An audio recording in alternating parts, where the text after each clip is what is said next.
appreciate the chance to work together with the Ecorse seniors, and this is a group throughout the 8th district that is important to me, and it's something that I have made efforts to try to reach out and make sure that we're talking to all people within the 8th district, but certainly our senior groups, our senior centers, lots of the programs that are going on in the area are important. And so we've held numerous events at senior centers, town halls where we bring in speakers and we bring in resources and things like that, as well as other events.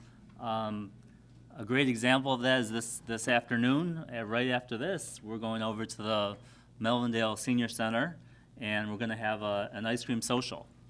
And so I think they're having bingo over there. Is that correct? They have their bingo later, but so before that, we're going to have an ice cream social over there, and people are welcome to that as well. And that's kind of a fun, just relaxing event. This is more of a town hall where we're bringing you information. We have a number of people here that are helping out with this. I do want to recognize Councilman Larry Kelsey from Lincoln Park. Welcome and thank you for being here. I want to recognize Bettie Hughes from the Senior Alliance. She's going to be giving us a little talk a little bit, when we start having the meals. And so welcome and thank you. And the Senior Alliance has been a great partner on a number of different occasions and events throughout the 8th District. I have Miss Wilson from Oakwood Healthcare, and would you like to? I'm Miss Wilson. You're Miss Wilson. This young lady's going to do the speaking. Okay, all right. Would you like to come up and? Sure. I'll just say a quick hello. So I'm Lindsay West from the Community Health Division with Oakwood Healthcare, and we appreciate the Senator inviting us to come. We brought a team of our specialists and healthcare screenings to do blood pressure screening for you today. So make sure, during the program, before, after, please stop by, get that quick little blood pressure check. These guys are experts in giving really good counsel for all of us about how to stay healthy, how to either reduce our risk of high blood pressure or keep it under control. We all have to watch that as we age. We have to watch our sodium intake. There's so many things, right? And these guys have great helpful tips. So even if you're doing well and you're healthy and strong, make sure to take advantage of that. Keep an eye on your blood pressure. And we always encourage all the seniors that we work with to make sure, as I was talking with Betty, to make sure to take advantage of your wellness visits that you get as a covered benefit with Medicare. And these guys can also help you understand, if you are looking for a new physician, how Oakwood Healthcare can help connect you with a physician in your area. We're more than happy to help you with that. And we are just pleased to be here to contribute these services. We were actually just down the street, I think it was last week, we were at the Seventh-day Adventist church event right here in Ecorse just the other day. So we enjoy coming out to different community audiences to make sure that our healthcare services can get to you right here in the neighborhood. So thanks for having Oakwood Healthcare here. Thank you for inviting us, and please make sure to stop by at some point during the program. Thanks. Thanks. That's really great information. That's a good reminder. I think we have some of this information available to us, but actually having it come out into the community and reminding us of things that we need to think about to watch our health and to take care of ourselves is always useful, because I think lots of times we get the information and we do it for a little bit, and then maybe we don't keep track of things as much as we could. So very timely. I'd like to ask Miss Lisa Rutledge with the Western Wayne Family Health Centers to just come up and tell us what you guys do. And you guys are right in the neighborhood as well. Western Wayne Family Health Centers offers full-service primary care for people of all ages, and we opened a new center in Lincoln Park just a few months ago. And we're on West Otter Drive at Lafayette, right when you get off I-75. And we have physician and a nurse practitioner there 5 days a week. Our nurse practitioner's name is Kristen Lynch, and our physician is Dr. Henri I never say his name right, Godbold. And Dr. Godbold loves seniors. So if you are looking for a primary care doctor in the neighborhood, we really recommend him. And also, at a federally qualified health center or community health center that we operate, there is no Medicare copay. So that is important if you're trying to stretch your dollars especially and get excellent care in your neighborhood. At our Taylor and our Inkster sites, we also offer all of the same services as Lincoln Park, but we also have dentistry.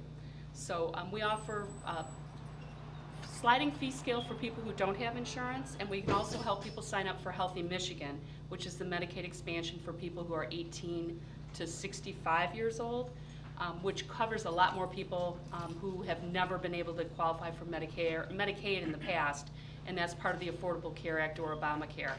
So please come see us in Lincoln Park on West Outer Drive, and thanks for the opportunity. So I have a couple minutes here that I'd like to talk just about a couple of things that have been going on that just kind of a legislative or Lansing update, if you will.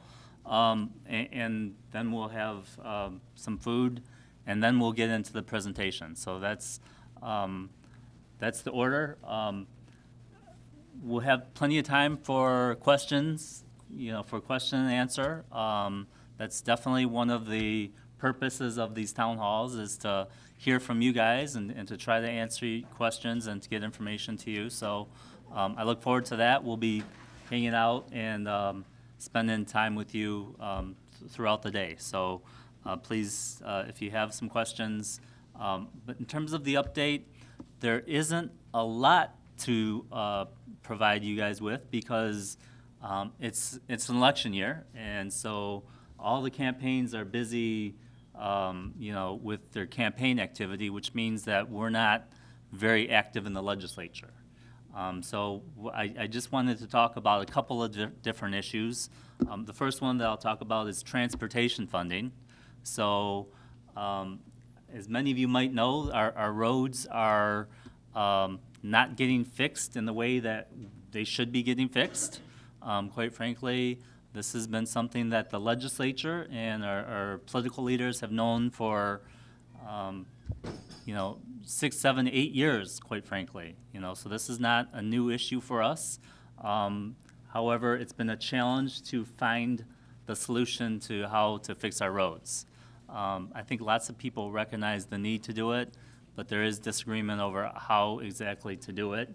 And so we've recessed in our spring session in the legislature before we actually finished it. We tried to get the votes to put a plan in place that would fix the roads for a long term, but that didn't happen, and so we broke for the summer and for the campaigns.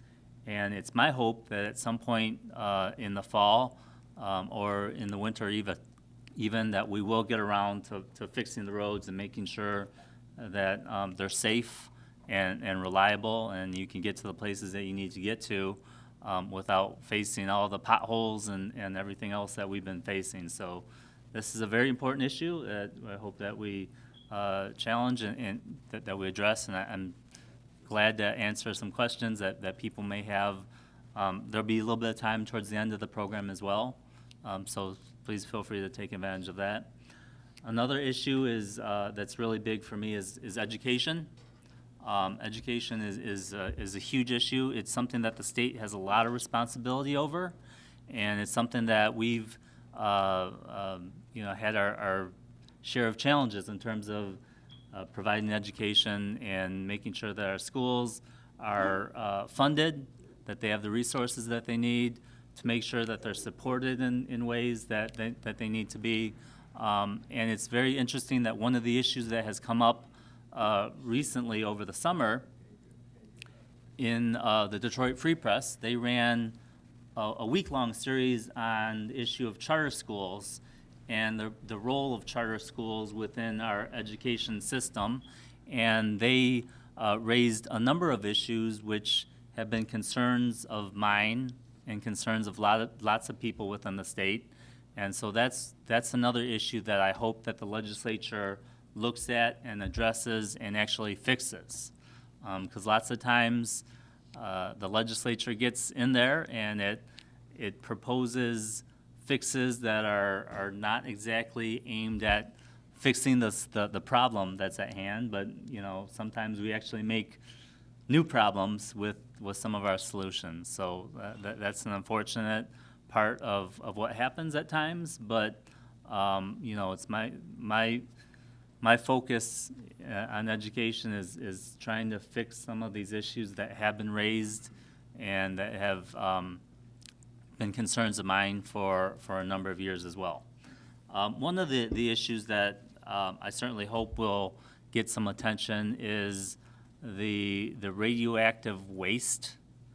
There's been a proposal to bring radioactive waste from Pennsylvania as part of this fracking process.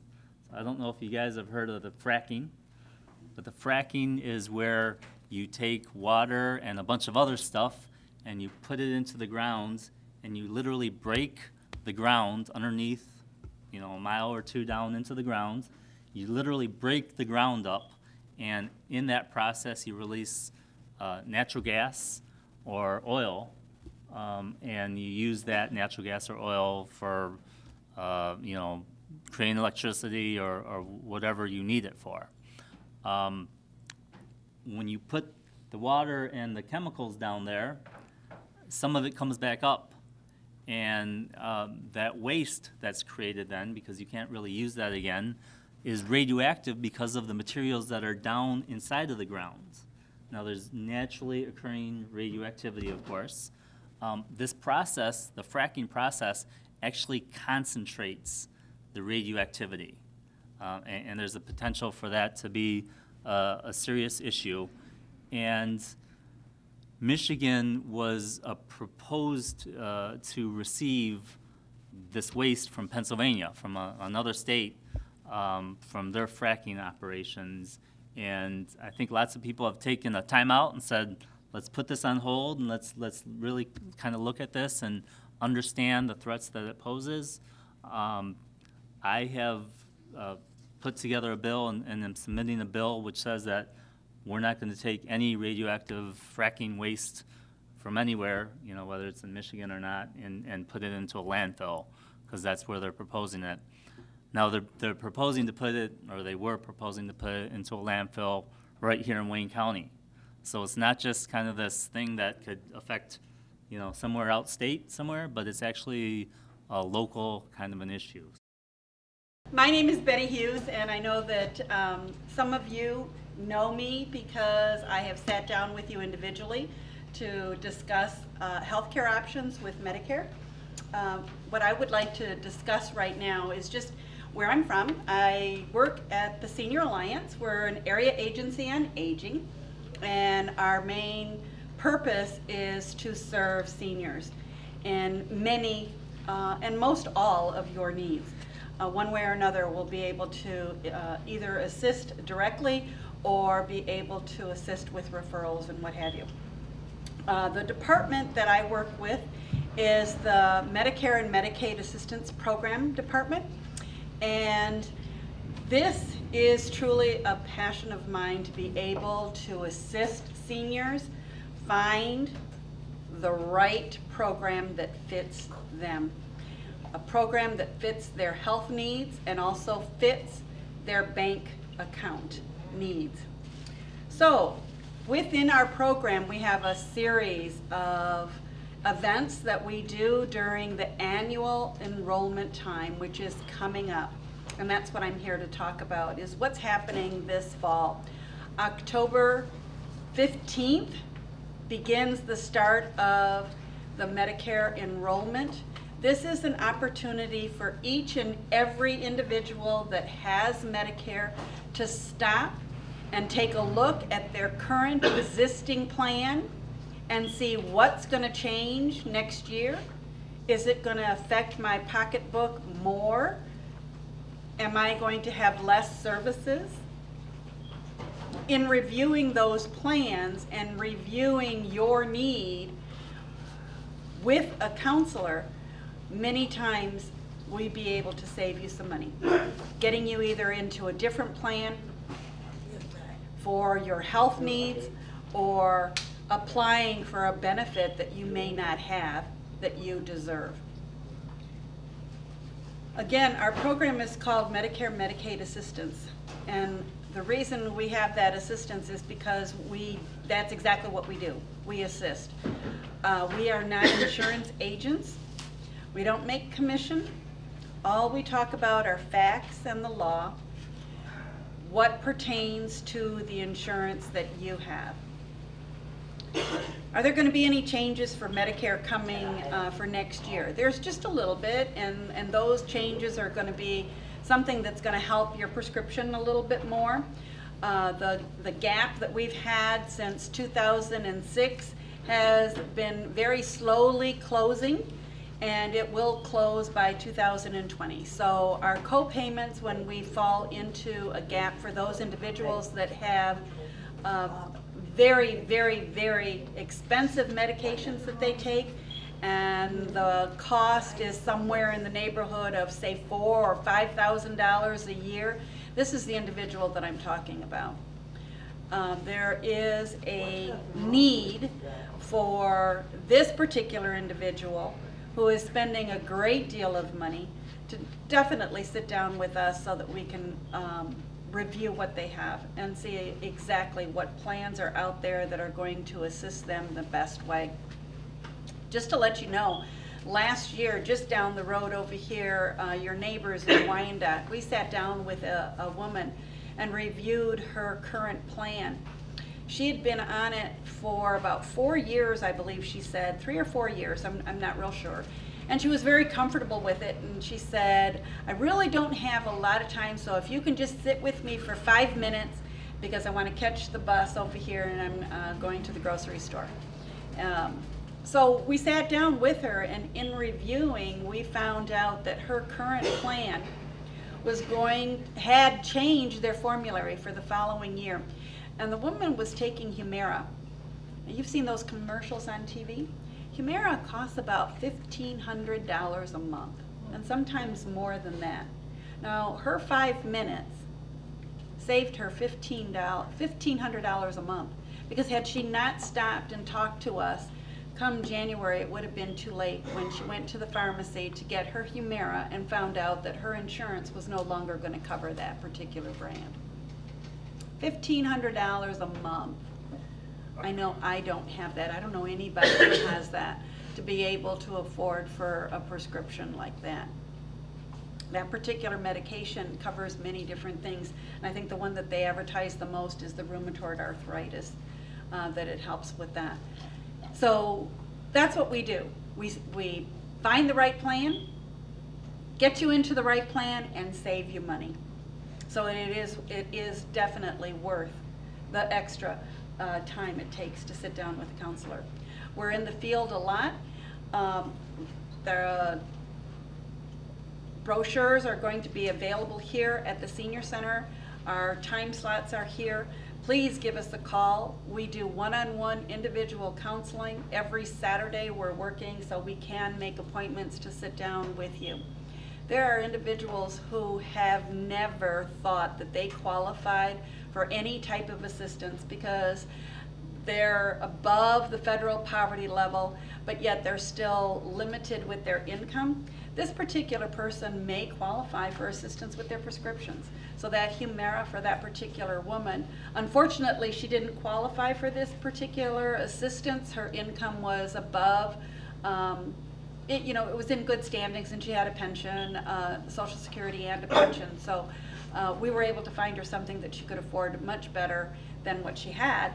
But for an individual who has lower income, and we're talking in the neighborhood of, say, about $1,400 a month income, this particular person will qualify for some type of assistance, even if they do have assets. Assets are always something that are taken into consideration when a person looks for the state to help them out with Medicaid. Well, a person might not qualify for Medicaid, but they will possibly qualify for something called extra help through our Social Security system. It's a federal program, federal dollars that help to pay for prescription costs. So there's lots of individuals that are out there that qualify for this. We haven't found all of you. There are about 12,000 individuals that we found from a last survey that CMS had in Wayne County that qualify for some type of additional assistance, not Medicaid, but we can't find you. So all you have to do is call us, and we can help you out.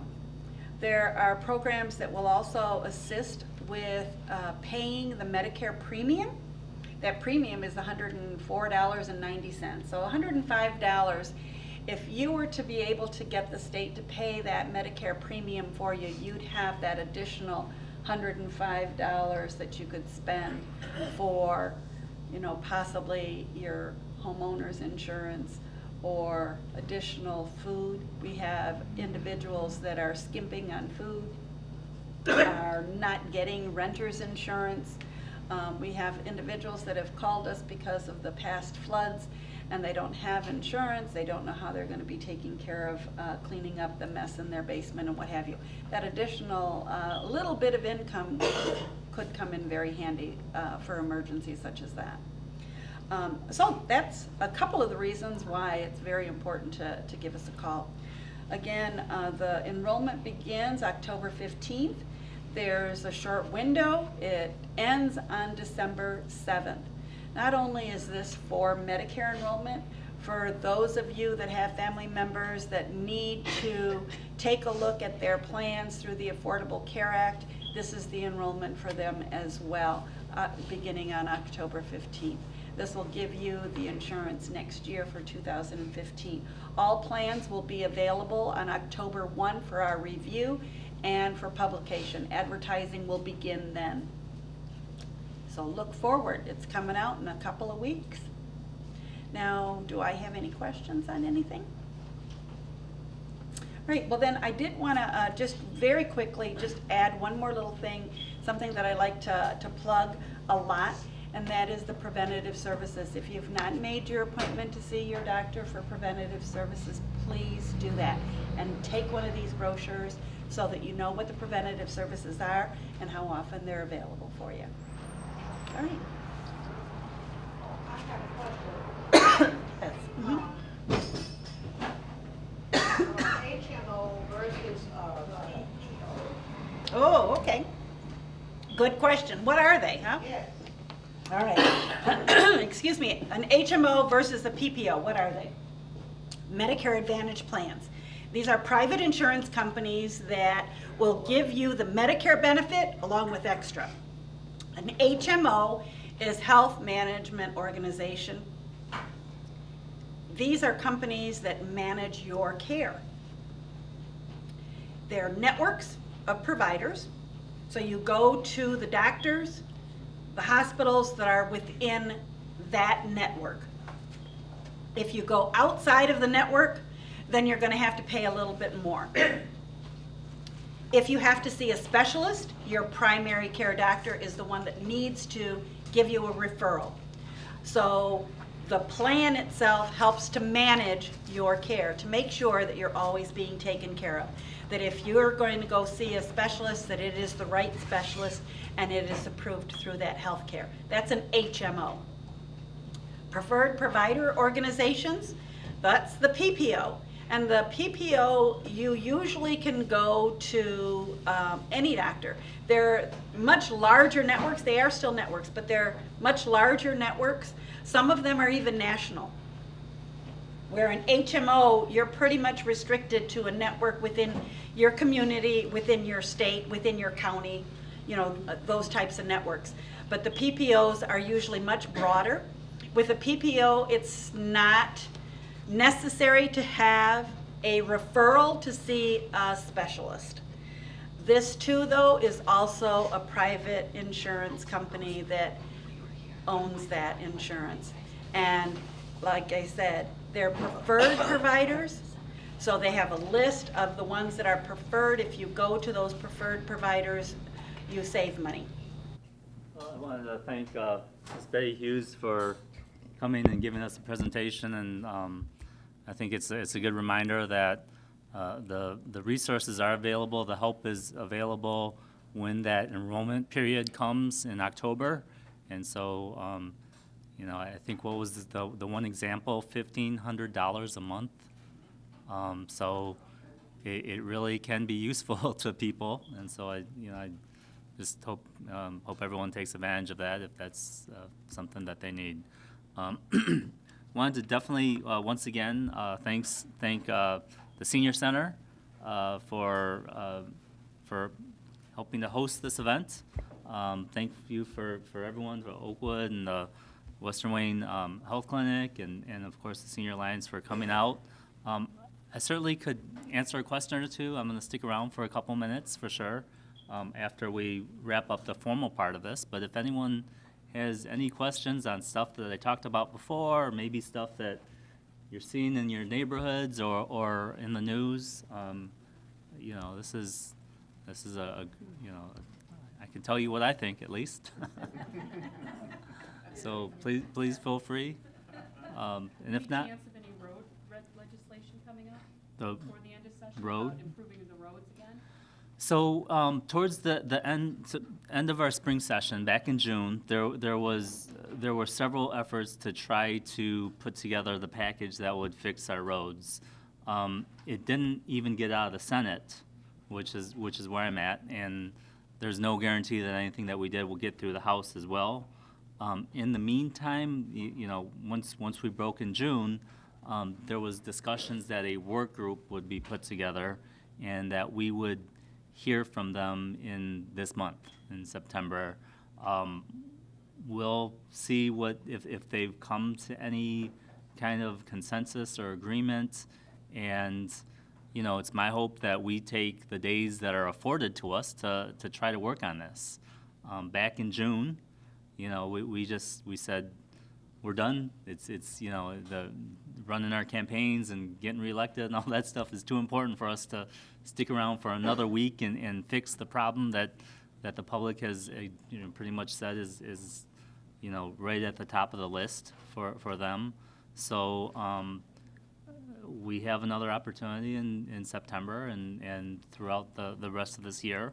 Now, if we don't, it will be left up to the next legislature and you know, whoever's there in January to put together something. So that, of course, will take weeks and if not months and months to get any sort of a solution through the legislature at that point as well. So that's why, you know, from my standpoint, we've got another winter coming. We have another, you know, pothole season coming, and so it's time to, you know, it's time to fix the roads. It's a shame on us if we don't take the opportunities that are afforded to us to reach the solution. So that's where we're at. Any other questions? Yes. Senator, yes, maybe you can't answer this, I don't know, but, the flooding that we have had all around the metropolitan area, I'm sure, in our case, we have insurance, homeowners insurance, but they stated they cannot provide, cap for us because they don't use flood. Okay, are there any means of support for these things that are being done for people who are, I don't know, I guess you have to have additional flooding, insurance, okay? We have never had this happen, really, well, it's been many years ago, we did have a little flooding, but it wasn't major.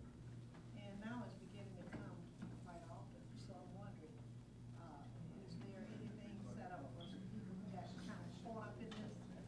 I think that part of the hope is that potentially some federal assistance could come down. FEMA is looking at our request for assistance because you know, it's so big. The governor and you know, lots of other people declared states of emergency, and so once you start going down that route, then it makes you potentially eligible for some federal assistance. We're going through that process right now, and I don't know what the federal government is going to do in those regards, but certainly the need is there. You talk about a 100-year winter that we just had, and this was supposedly a 500-year storm that we just had.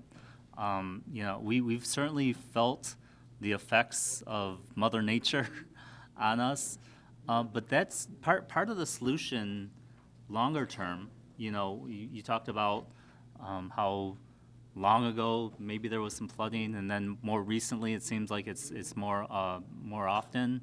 The solution in some respects is our infrastructure in general.